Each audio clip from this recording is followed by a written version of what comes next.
ব্যবসায়ী নাসিরুদ্দিন মাহমুদের করা হত্যা চেষ্টা মামলায় গ্রেপ্তারি পরোয়ানা জারির একদিনের মাথায় আদালতে আত্মসমর্পণ করে জামিন পেয়েছেন চিত্রনায়িকা পরীমণি। সোমবার senior judicial magistrate Mohammad Junaid তাকে জামিন দিয়েছেন। তরুণ গায়ক শেখ সাদী পরীমণির জামিনদার হয়েছেন। বিষয়টি নিশ্চিত করে পরীমণির আইনজীবী নীলাঞ্জনা রিফাত গণমাধ্যমকে বলেছেন যে আদালতে পরীমণি আসতে না পারায় আদালত গ্রেপ্তারি পরোয়ানা জারি করেন। তিনি সঙ্গে সঙ্গে পরীমণিকে খবরটি জানানোর পর পরীমণি সিদ্ধান্ত নেন যে সোমবার তিনি আদালতে আত্মসমর্পণ করে জামিন চাইবেন। ওই দিন তিনি আদালত থেকে জামিনও পেয়ে যান বলছিলেন পরীমণির আইনজীবী। নীলাঞ্জনা রিফাত বলেন যে আদালতের জামিন আদেশের পর পরীমণির জামিননামা লেখা হয়। আমি জামিনদার হয়েছি। আরেকজন জামিনদার হচ্ছেন শেখ সাদী।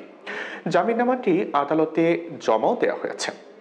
জামিনদার হয়ে শেখ সাদী আদালতে শুরু থেকেই পরীমণির সঙ্গে ছিলেন। পরীমণির জামিনদার হওয়া প্রসঙ্গে জানতে চাইলে শেখ সাদী গণমাধ্যমকে বলেন যে পরীমণি আমার সহকর্মী। যখন তিনি গণমাধ্যমে পরীমণির গ্রেপ্তারি পরোয়ানা জারির খবর শুনলেন তখন বেশ দুশ্চিন্তায় পড়ে যান। তখন তার পরীমণির সঙ্গে কথা হয়। তিনি বলেন যে এই জন্য পরীমণির সঙ্গে আমিও আদালতে আসি।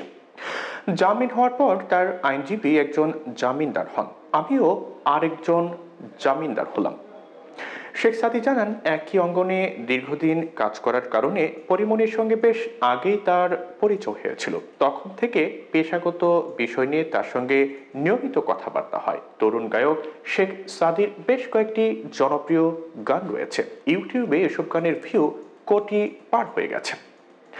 শেখ সাদীর জামিনদার হওয়া প্রসঙ্গে চিত্রনায়িকা পরীমণি গণমাধ্যমকে বলেন যে হঠাৎ করে আমি ভীষণ অসুস্থ হয়ে পড়েছিলাম বলে আদালতে যেতে পারিনি। যখন শুনলাম আমার বিরুদ্ধে গ্রেপ্তারি পরোয়ানা জারি হয়েছে তখন আমার শুভাকাঙ্ক্ষী ও শুভানুধ্যায়ীরা আমার সঙ্গে যোগাযোগ করেন।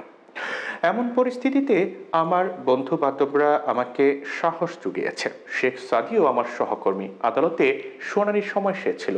জামিন পাওয়ার পর আইনজীবী জামিনদারের পাশাপাশি স্থানীয় একজন জামিনদারের প্রয়োজন হয়। শেখ সাদী তখন জামিননামায় স্বাক্ষর করে।